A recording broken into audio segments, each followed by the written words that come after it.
Well, speaking of mothers, it's time to get down to the mother of them all, the big Smackdown event, the highest rated wrestling program in the world today, still left, Smackdown. And I saw the ratings over they're down to like 2.1 or 2 million people. So did you ever think, Brian, that we would get to the point where the highest rated wrestling program in the world, 2 million people, on network television? We did twice that on TBS at 6 o'clock on a Saturday night 35 years ago. All righty, but I'm about to tell you why they do these ratings. Because the opening contest on this past week's SmackDown for the Tag Team Championship was the Usos against the New Day. Never before seen. We've never had any interaction between. Is this the only thing they ever do? We figured out there's 4 teams. If you throw in the brawling, battling brutes and the shushers, these 4 teams interact with each other every fucking week for 30 minutes. And this time they were fighting over who the longest reigning tag team champions would be, because Usos have got 483 or 484 days. Remember when that would have meant something? Think about this. How many title defenses in 484 days have the Usos had versus how many title defenses any tag team champions would have had in the course of a year in the 60s, 70s, 80s, even 90s? Is this because now somebody's going to say, well, the pandemic, they started running house shows again about a year ago, right? Or maybe a little more. But even still, these guys are working 3 or 4 days a week. And if that. So shouldn't there be an asterisk beside these records saying, well, actually, when Demolition were champions for 400 days or whatever, they had 482 title defenses, counting TV tapings and double shows on Sundays. I don't know. Usos and New Day, 30 minutes later, it was over. What'd you think? I think I'm not watching the New Day. I can't stand them. So I didn't watch this. And we're trying to watch SmackDown. At least it's not 3 hours like Raw, right? But they won't let us. After that match, Roman and the rest of the bloodline congratulated the Usos and then said, now we need to handle my business tonight. And we didn't see Roman again for about an hour and 15 minutes. The next match was Shaky Nakamura against Pablo Escobar. And they went about 2 minutes and went to the break. And then they came back, and it's Nakamura and Escobar. And finally, Escobar won with a sloppy what the fuck off the top rope.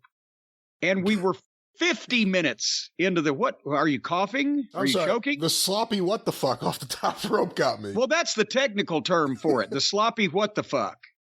Because I don't know actually what the fuck. But it was sloppy.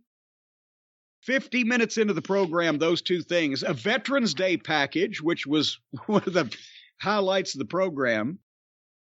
And Vince, that stuff meant a lot to Vince, by the way. Really, seriously, not bullshit.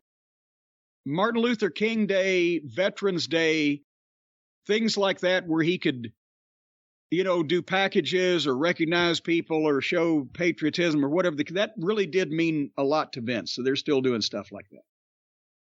Then,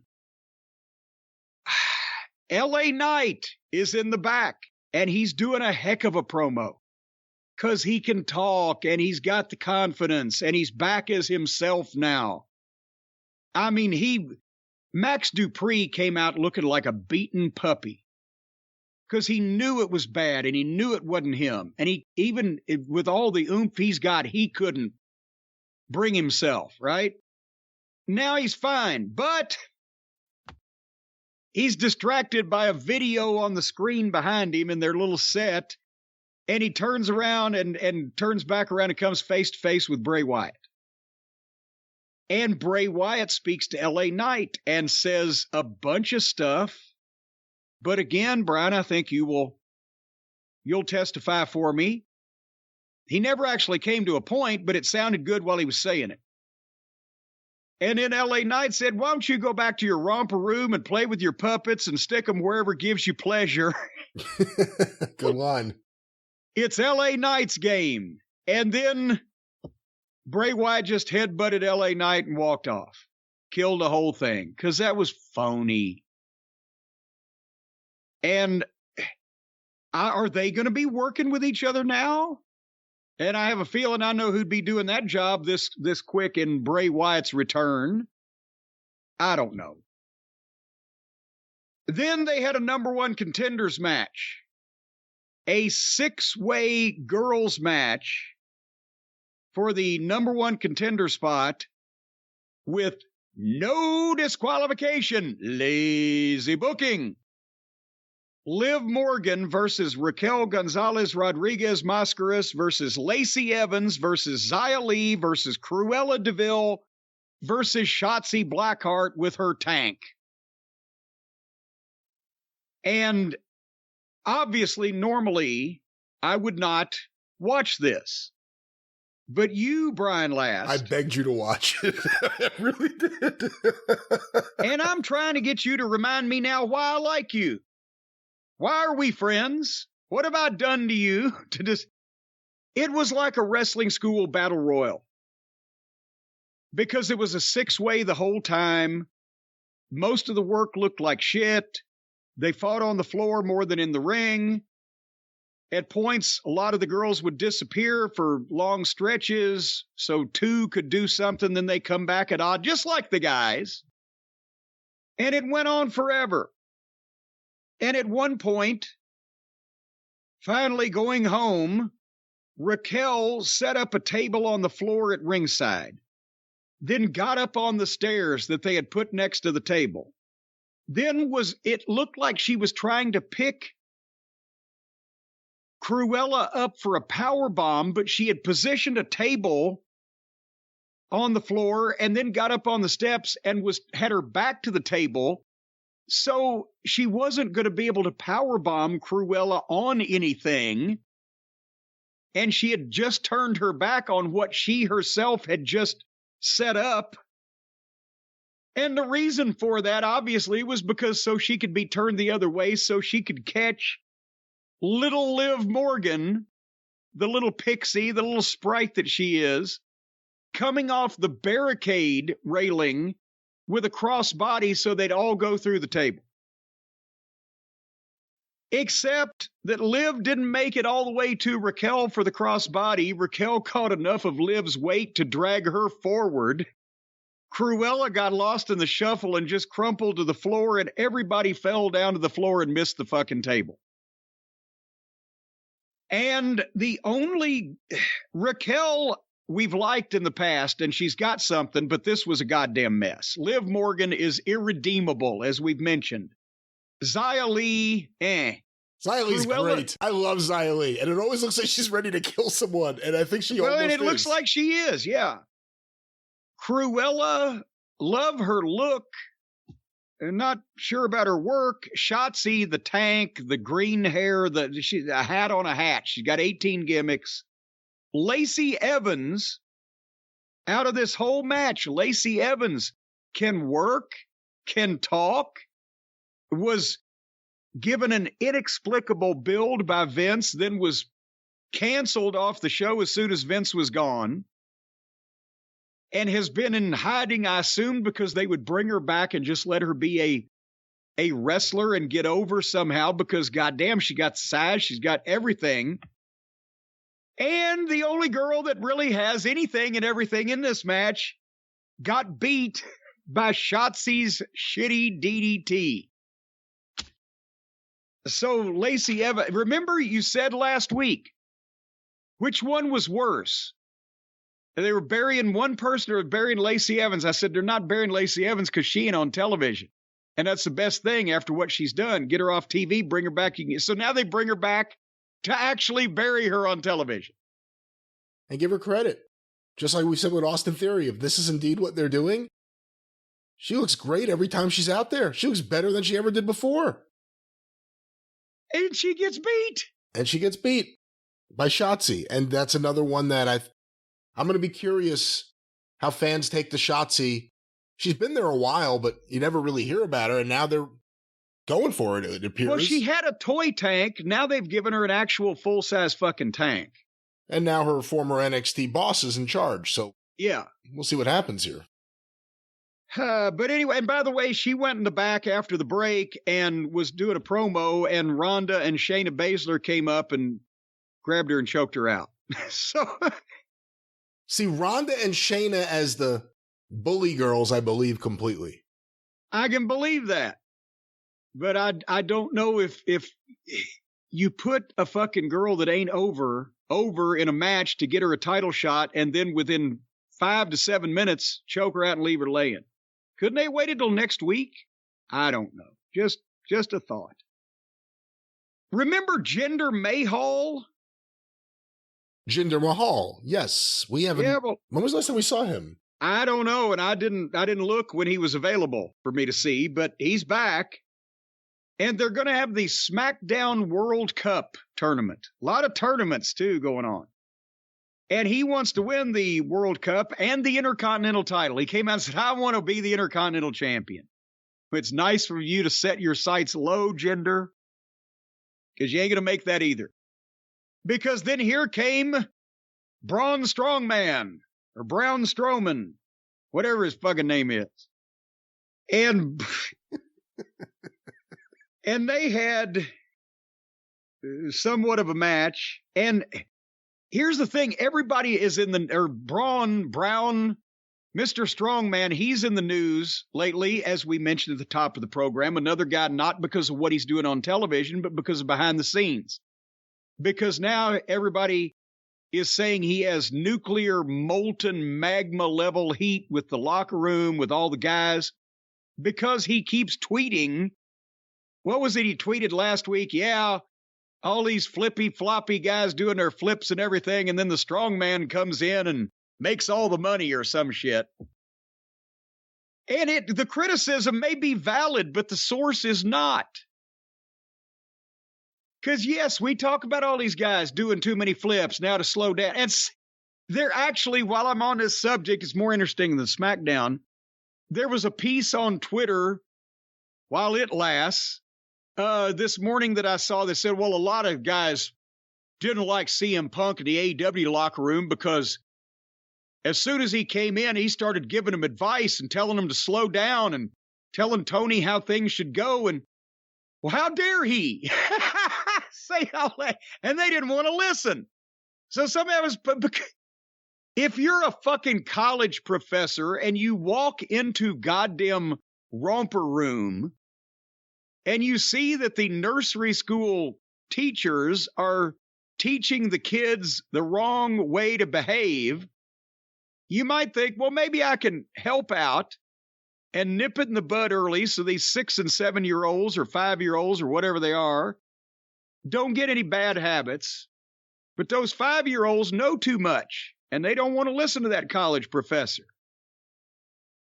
Well, it's the same thing here.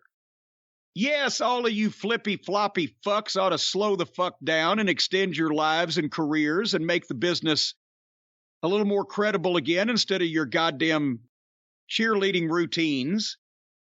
But of all the people who have the fucking experience, power, pull, cachet, or opinion in this industry to say that, Braun Strongman is not one of them. And no wonder they don't want to hear it from him. He's a big, jacked up fucking meathead that wandered into wrestling. And just like a lot of other big, jacked up meatheads that have wandered into wrestling over the last 100 years, he was overpaid and overpushed because of his size. And also because of Vince McMahon's fascination with giants. And that's not to say that he can't draw any money or can't fulfill any position in the wrestling business.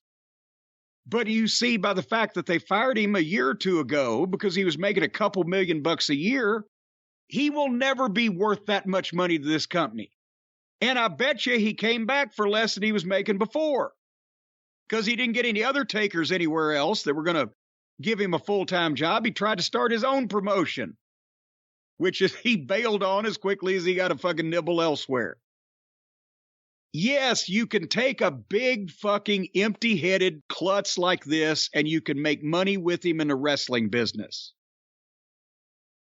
And sometimes through no fault of his own or no help of his own, you can make money with him in the wrestling business. But that doesn't give that, because he's guaranteed money, doesn't even have to draw it. And because of an accident of birth that he's born this size, that doesn't give him the goddamn justification to critique other guys who have spent more time and money and effort and pain and agony and blues paying their dues and working and etc. and going through indies and blah, blah, blah to get to where they are. They don't like to hear that. If it's Bret Hart telling them something, they ought to listen. Braun Strongman. So, big boy, I got to tell you. And then, by the way, and then he tweeted, well, I was just joking. Nobody can take it. That's because the way you tweet, it looks like English is your second language to begin with. You're not that bright. You're a big, jacked up fucking 375-pound steroid freak that used to turn over trucks and car tires in your strongman competition that you yourself said made you no money. That's why you got into wrestling. So you've been rewarded for your freak of nature size and your marginal wrestling ability. You've been paid millions of dollars a year when guys that could outwork you and outtalk you and outthink you have never made anywhere near that amount of money just because they were born 6'2" and 250. And if you'd been born that brown, you'd be parking fucking cars. So criticism may be valid. Source is not. If I were you, Mr. Strongman, I would quit fucking knocking the boys you got to share a locker room with, because you might be able to learn something from them. Most of the guys in the WWE have been highly trained. Or you might just be able to get along better without any of them X-laxing your fucking chocolate chip cookies, if any of them have any hair on their balls like the guys used to do in the old days. But anyway, speaking of... Say again? I was going to say, he is over, though. He got a big pop when he won. Well, yes, because he's a big fucking jacked up monster guy. So they need to use him that way and see what they can get out of him. But I'm hearing he's a guy that likes to get there late and leave early. And that doesn't get over in that environment. The Warrior. And he's got an attitude problem, and he doesn't realize how lucky he is.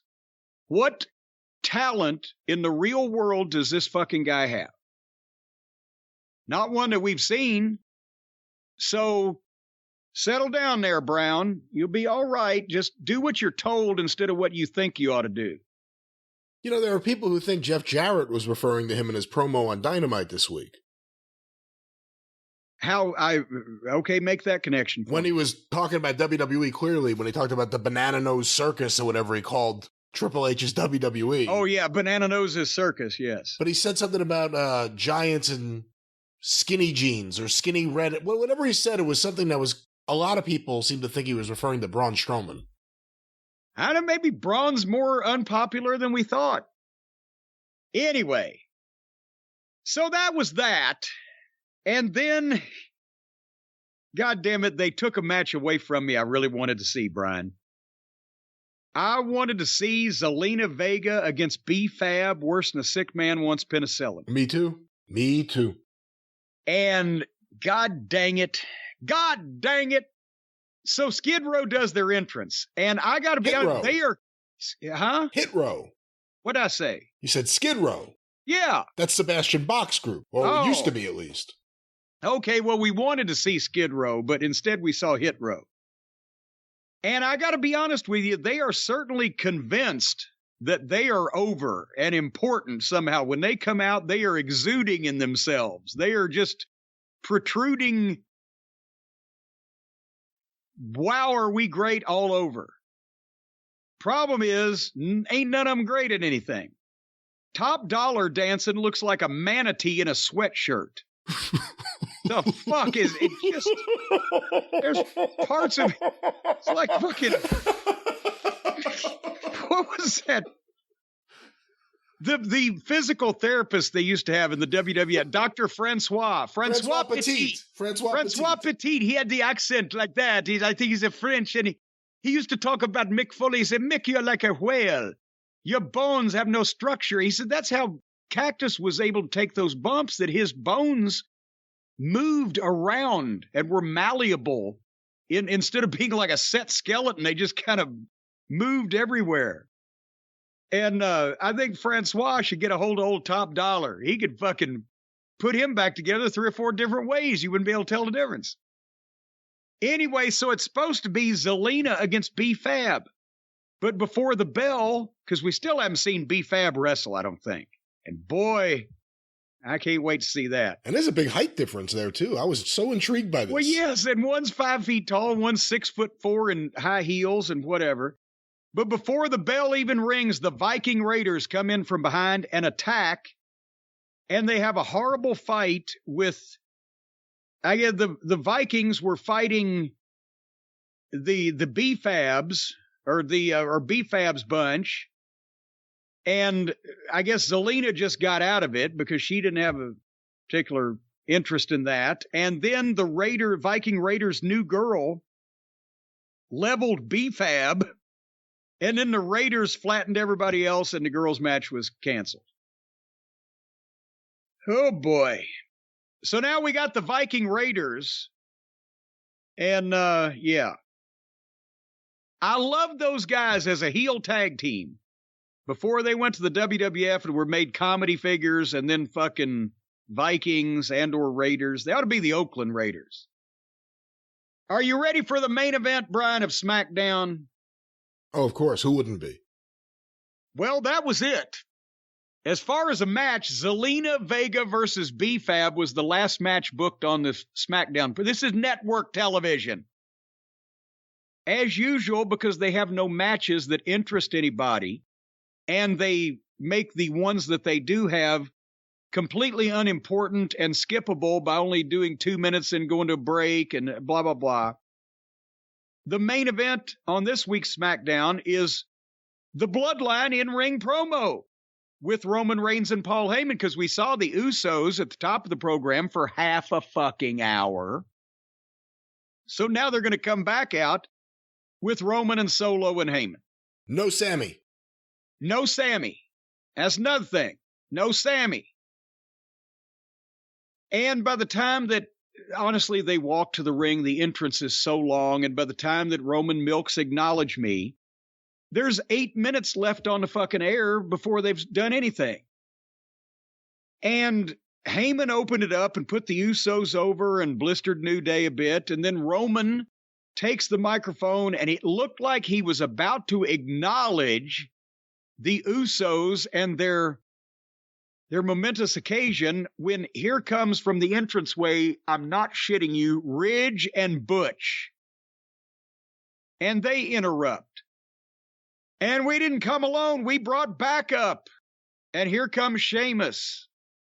Goddamn, this is like Bobo Brazil and the Sheik, only they did live events across the country for 30 years that weren't televised. They didn't do it every week on fucking TV. So there comes Sheamus, but his microphone was fucking up, which Roman goddamn made fun of. Said, you can't even work your microphone. How you gonna whip us? People laughed at that because it was funny. He handled it well. He had to address it somehow. Yeah. And so the brawling brutes just get in the ring and everybody gets started fighting except Roman just watches. And then when the Usos and Solo take over, here comes Drew McIntyre. Well, we've never seen these guys interact with each other before. Drew McIntyre again. They got 150 people on the roster. We see 12 every 2-hour program. He has a big fight with Solo. Roman gets on Drew. Then it's Sheamus and Roman, and everybody's back up. And they go off the air fighting. If the baby faces were more interesting and or more over, there wouldn't have been anything wrong with this necessarily, but it's the same fucking people. It's like, you know that Roman Reigns and Brock Lesnar are so far ahead of everybody else on this program that nobody's going to fucking really, nobody's going to beat either one of them except one or the other. Nobody's going to touch them. Maybe Bobby Lashley, you can put that in there. Logan Paul with an asterisk. He probably won't wrestle for another 6 months. He's already hurt himself. And everybody else, it's these goofy gimmicks and these, bad names and these clownish outfits all interacting with each other at the same level, and nobody gives a shit. And this is from the company that used to have more stars than there were in the heavens, just like MGM. And they need stars right now. Randy Orton's out. Who knows if and when he'll come back. Cody Rhodes out. I think every estimate was it'll be at least until early next year before he can come back. Maybe January at the most optimistic. Hey, the most fun, most interesting horse race next year may not be the Kentucky Derby. It may be CM Punk and or Cody Rhodes to the finish line at the Royal Rumble. Very interesting. We'll see. We'll see if he can get out of that AEW contract. We don't know what's going on there, but... Oh, I have a feeling if Punk just says, well, my lawyer will be in contact with you unless you give me a few $1 million and I'll be on my way. I have a feeling that'll be the dissertation on that one. But if that happens, that's a while away. So we're talking about there's 3 potential main eventers who are not in the picture right now. Austin Theory. I don't know, 2 months. Royal Rumble's in 2 months. Austin Theory's a guy that needs to be elevated, and they seem to be doing it, and then they just beaten the shit out of him over and over and made him look like a putz. So, I mean, I don't know. They need Orton. They need Cody. They need Punk. And, I mean, I would say they need Theory. They need him for the future, but right now he's completely meaningless. He started to mean something. They backed up on that, but it's still... Theory is the best raw in-ring talent for the future amongst all of them, Cody, Punk, etc., because he's the youngest. He's got all that way to go, but they need stars now. They need names now. They need experienced veterans that are seen as top-level talent by the fans now, and they have very few of them now. If you're WWE, do you have the same value on Wardlow now than you did a year ago? Well, yes, because here's the thing. Right now, Wardlow does not mean what he meant a year ago in AEW. He doesn't mean anywhere near it because he was red hot a year, 9 months, whatever the time frame was. And now it's blah. They've killed him like they've killed off a lot of the other folks that got over on their own with their booking. But the WWE doesn't look at whether a guy is over now. The WWE looks at that guy and what they can do with him in their program in the future. And I would think that they would be confident that they could do, my God, this is not even making a compliment, but that they could do a better job of pushing Wardlow as a single superstar than AEW has. I don't even think that's even in question.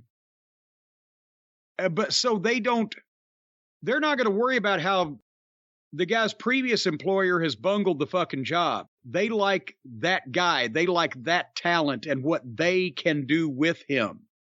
So I would think they would still be interested. It wouldn't be as big of a shock right now if he left AEW and joined WWE because he's not as over in his current environment. And the big shock comes when somebody really over in their current environment suddenly jumps somewhere else. Well, this wouldn't be a case of that, but if you were WWE, would you be interested in Nick Aldis?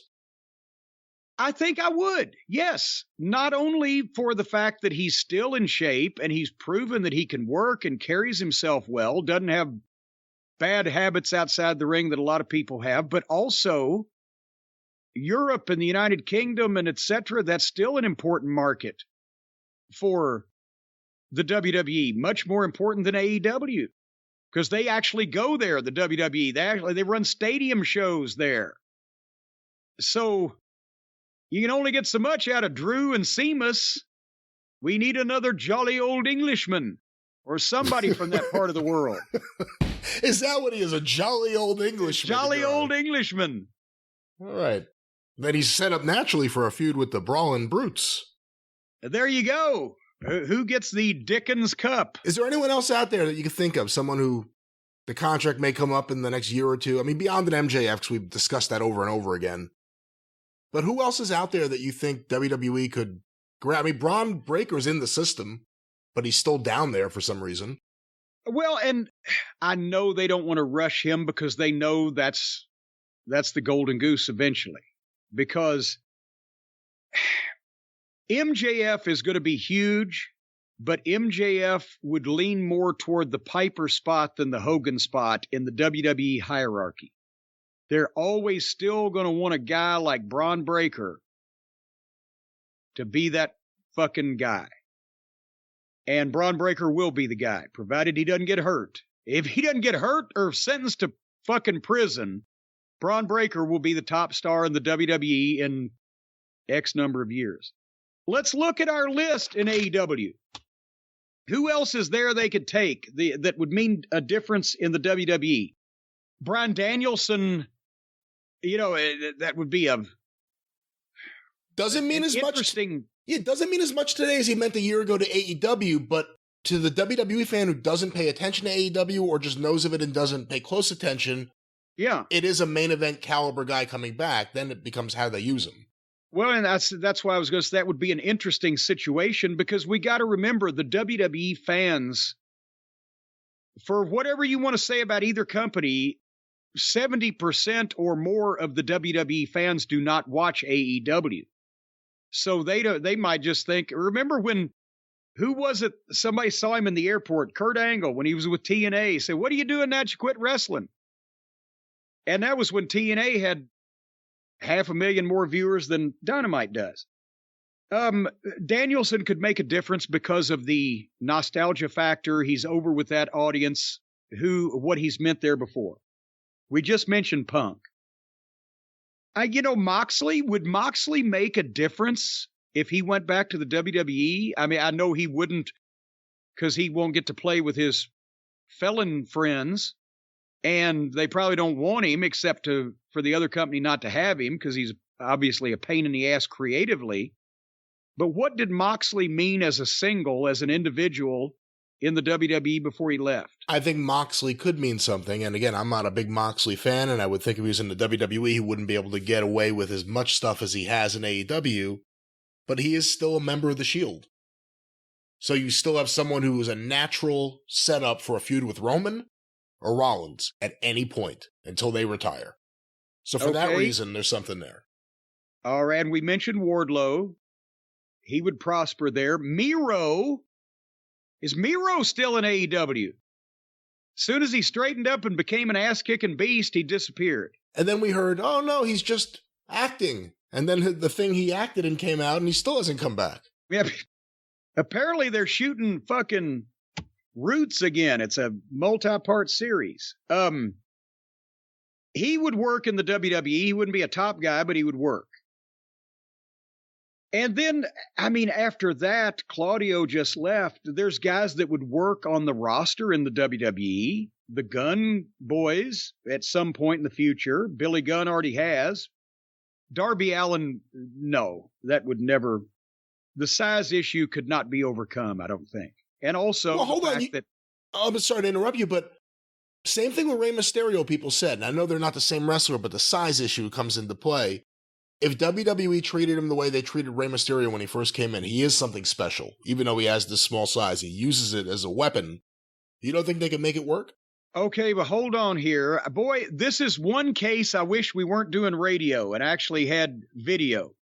You look at a publicity picture of Rey Mysterio physically, body-wise, from his days in, say, the late 90s in WCW and early 2000s in WWF. And then you look at Darby Allin's physique today.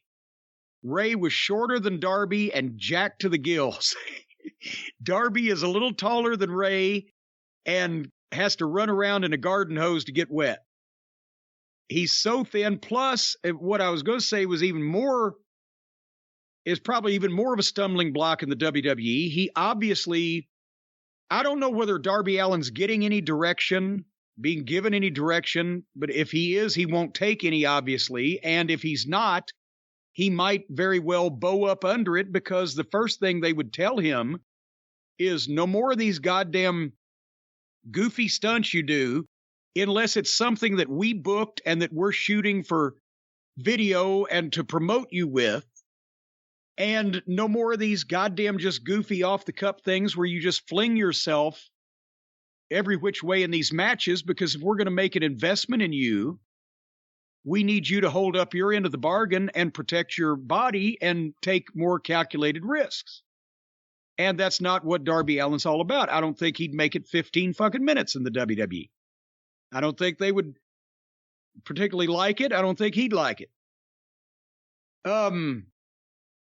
Again, Powerhouse Hobbs, they would take him. He would not be a main event guy, but they could certainly do better with him than what's been done.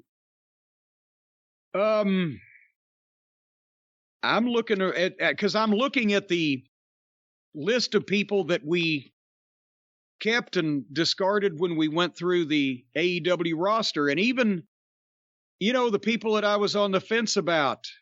I mean, I don't know that they would make any difference in the WWE, nor would the WWE want them. The tosses, Jake Hager flunked out of that program. Matt and Jeff Hardy, they don't want them back at this point. The only,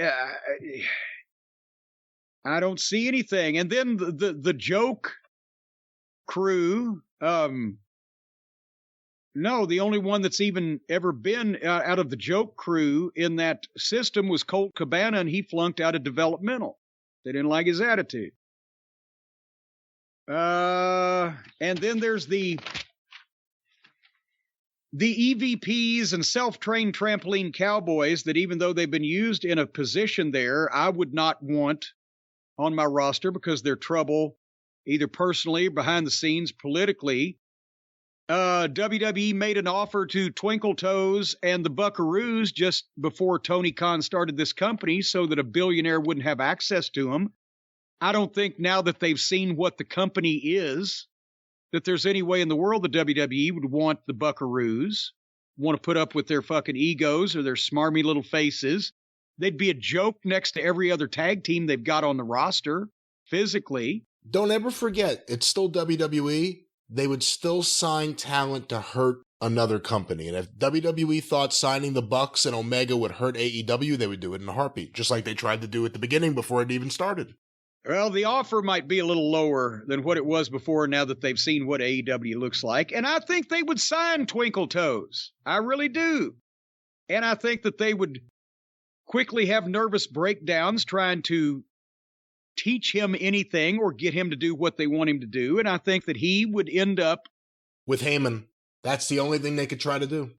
Well, no, I think that he would end up probably having a nervous mental breakdown because the rest of the locker room would crucify and chastise him until he went out of his mind because he's a weirdo and he wouldn't get over there. He's like one of those, kids in the advanced classes that get special attention from the teacher.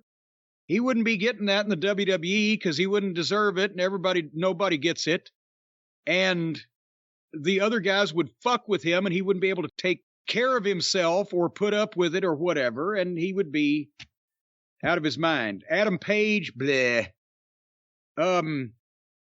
They might want Dino Douche because of the body, but then they'd put him in developmental, and then they'd figure out that's all they got. Oh, I forgot. They did, and they did, and he did, and they did, and he's been out of there. So, and you think at this point Jericho's coming? He just signed a 10-year contract anyway. Jericho wouldn't be. So there's nobody in the company that they want to steal. Really? Oh, boy. What about tag teams? Well, obviously, FTR would be don't want to say only. Let me think about it. They don't want, the WWE would not want the Acclaimed right now because they're too green and they're too young. They wouldn't want The Gun Boys. They would want the Guns if Billy was part of the package. They would want them if Billy was part of the package, and they probably would prosper better there, and that's probably where they'll end up. But right now, they wouldn't be going after the Guns because they're green. They just got rid of Keith Lee. They don't want him and Swerve. They just got rid of Swerve. FTR is the one tag team in this company. I mean, obviously, if you ever see Penthouse and Felix in the WWE, you better goddamn pinch yourself, people, because you're having a fucking acid flashback. The only tag team in this company WWE would want would be FTR, and if the WWE were smart, they would be going after them hot and heavy because their tag team division is dismal right now, as we've just talked about, with 4 or maybe 5 teams, and none of those teams can really work with every other team. They all have different styles, and I don't see a lot of complementary styles in the WWE tag teams, but FTR can work with anybody. The only problem with FTR, they lay out such complicated finishes because they think that everybody can hang with them, and they think they can lead people through it. And they're doing much too complicated shit with people that's over their heads. Otherwise than that, they can work with anybody. So of any tag team in AEW, FTR is the only one I think that WWE would be in, and I'm sure they are, because they're watching their work and they're seeing that they're over, even with no push, not just no push whatsoever, but an anti-push. We're going to try to do everything we can to hold them down, and the AEW fans still like them. So imagine if now that there's somebody new in charge, it's not going to make them wear Dr. Seuss outfits or whatever, and the WWE audience is 3 times at minimum what the AEW audience is, and they can go in and shake up the whole tag team division. If I was the WWE, I would be contacting somebody that might know when FTR's contracts were up, Cody Rhodes. And don't say that. You're going to get someone like Cody Rhodes in trouble. You're going to get someone in trouble. You've got somebody's phone number that ought to know when some of these contracts are up, Cody Rhodes. So I'm just stop saying that. For the record, there are plenty of people there who have FTR's phone numbers, I would assume. Well, but a lot of people might not have been involved in high-level espionage in the AEW business office, Cody Rhodes, and know when some of these contracts are up, or what some people are mad at, or who some people are mad at, and how some people feel mistreated, and kind of things to say to appeal to those people who have been mistreated and held down and pissed off by other people's actions. Randy Rhodes. I'm just saying. Anyway. All right, we'll see what happens. But what was that? That was just, I guess, a talk about what potential main eventers... That was just a talk about what we were talking about. No, but it's an interesting look at what potential people there are for WWE to plug in, because there are people that feel like dead weight on the roster, people that feel like they've been there forever. There aren't that many options. That's the sad thing. This is what happens when you destroy everyone else's companies. And then you're left with nothing. Nada. Caca. Bupkis.